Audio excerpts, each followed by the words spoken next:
জয় হিন্দ, বন্দে মাতরম, ভারত মাতা কি জয়। আমি অনিমেষী, একজন সার্টিফাইড ফিটনেস ট্রেনার। আপনাদের আমার ইউটিউব চ্যানেলে স্বাগত জানাই। আজকের ভিডিওটি তাদের জন্য যারা জবের সঙ্গে যুক্ত এবং যারা বিগিনার, বুঝতে পারছে না কীভাবে ওয়ার্কআউট শুরু করবে। কথায় আছে কি জানেন, মানুষের শরীরই সম্পদ। যাদের শরীর ভালো তাদের সব ভালো। তো অনেকে জবের সঙ্গে যুক্ত থাকায় এনগেজ থাকেন, কিন্তু কি জানেন, আমরা যদি চাই দিনের মধ্যে আপনি না হলেও 30 মিনিটস বের করানো আমাদের কোনো ব্যাপার নয়, কিন্তু আমরা বের করি না।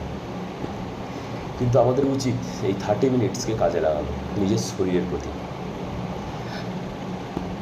আর যারা বিগিনার তাদেরকে বলি, ওরা বুঝতে পারে না কীভাবে শুরু করবে, কোথা থেকে শুরু করবে, বা কখনো ইউটিউব চ্যানেলে চলে আসে সার্চ করে যে কী খেলে বডি হবে। কারণ অনেক ইউটিউব ইনফ্লুয়েন্সার আছে যাদের বডি খুব সুন্দর এবং ওরা একজন প্রফেশনাল অ্যাথলিট।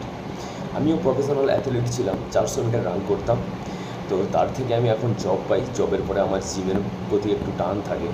তো আমি আগে থেকে জিম করতাম, এখন আবার নিজেকে তৈরি করছি, যদি জবের সঙ্গে যুক্ত, জানি না কত দূর যাবো। তো একটাই কথা বলতে চাই, যারা বিগিনার কোত্থেকে শুরু করবে বা কীভাবে শুরু করবে এসব ভেবো না, আগে শুরু করো। শুরু করার জন্য সবচেয়ে প্রধান জিনিস কী চাই জানেন? অনেকে ভাবে যে আমার ডায়েট, আমার ওয়ার্কআউট প্ল্যান, আমি কীভাবে কোত্থেকে শুরু করব, আমি রেস্ট, আমার টাকা চাই ডায়েটের জন্য। এই সব কিছুই একটা কমপ্লিকেটেড ব্যাপার চলে আসে। আবার ইউটিউবে অনেকে দেখে যে ওয়ে প্রোটিন না খেলে বডি হয় না, ক্রিয়েটিন নিতে হয়। সব কিছু যখন শেষ হয়ে যায় তখন আসে স্টেরয়েড না নিলে বডি হয় না। এইসব সব কিছু একটা কমপ্লিকেটেড ব্যাপারের মধ্যে না আমরা পড়ে যাই, কিন্তু আমরা বুঝি না যে আমাদের প্রধান জিনিস কী চাই বলো দেখি। একটা শরীর তৈরি করার জন্য কনসিস্টেন্সি দরকার, যেটা আমরা ওটা ইগনোর করে দিই যে না, আমাদের ডায়েটই সব, ডায়েটের সাথে ওয়ার্কআউটের কনসিস্টেন্সিটাই সব। মানুষের বডি হয় না কেন জানো? আমি ডায়েটকে 30% দিই, ওয়ার্কআউটকে 20%, রেস্টকে 10%, আর বাকি যেটা থাকছে কনসিস্টেন্সি, ওটাও আমি 30% দিই। আরও একটা জিনিস আছে, ওটা হচ্ছে মানি। অনেকের ইচ্ছে থাকলেও, ধরো তুমি একটা প্রফেশনাল লেভেলে খেলতে চাও, কিন্তু তোমার মানিটাও ম্যাটার করে, ওটাকে আমি 10% দিই। কিন্তু আমরা যদি একটা সুস্থ শরীর চাই, আমাদের অজুহাত না দিয়ে ওয়ার্কআউটের কনসিস্টেন্সিটা বজায় রাখতে হবে, মাস্ট। তাই আমি আজকে বিগিনার এবং যারা জবের সঙ্গে যুক্ত তাদের কথা মাথায় রেখে আমি একটা ওয়ার্ক শিডিউল 1 মাসের জন্য তৈরি করেছি। তো এটা যদি আপনারা ফলো করেন, কথা দিচ্ছি 1 মাস পরে নিজেদের শরীরের মধ্যে অনেক কিছু চেঞ্জ করতে, মানে নিজের শরীরের মধ্যে অনেক কিছু চেঞ্জ দেখতে পাবেন।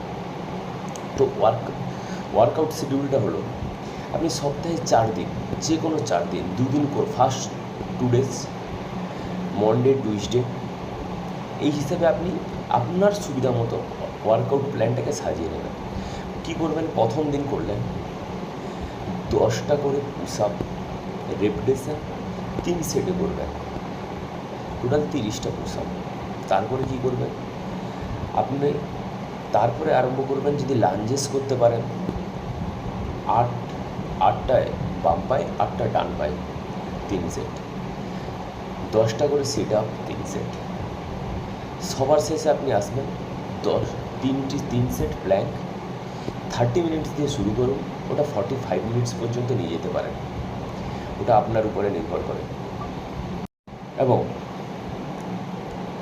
4 দিন এই ওয়ার্কআউট শিডিউল ফলো করার সাথে সাথে আপনার সুবিধা মতো যে কোনো 2 দিন আপনি 1600 মিটার জগিং বা 3000 মিটার আপনাকে হাঁটতে হবে হেলদি হার্টের জন্য।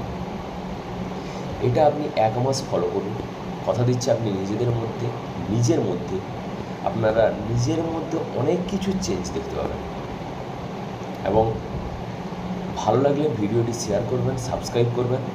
আর আরেকটা কথা বলতে চাই, আমার ইউটিউব চ্যানেলে খুব তাড়াতাড়ি ইন্ডিয়া এবং ওয়েস্ট বেঙ্গল ওয়েস্ট বেঙ্গলের টপ কোচ, ইন্ডিয়ার টপ 10-এর মধ্যে একজন কোচের আমি ইন্টারভিউ আনতে চলেছি। আপনারা খুব শীঘ্রই আমার ইউটিউব চ্যানেলে দেখতে পাবেন এবং ফ্রিতে কোচের থেকে অনেক কিছু টিপস পাবেন। ধন্যবাদ। জয় হিন্দ, বন্দে মাতরম, ভারত মাতা কি জয়। ভালো থাকুন, সুস্থ থাকুন, দেখা হচ্ছে পরের ভিডিওতে।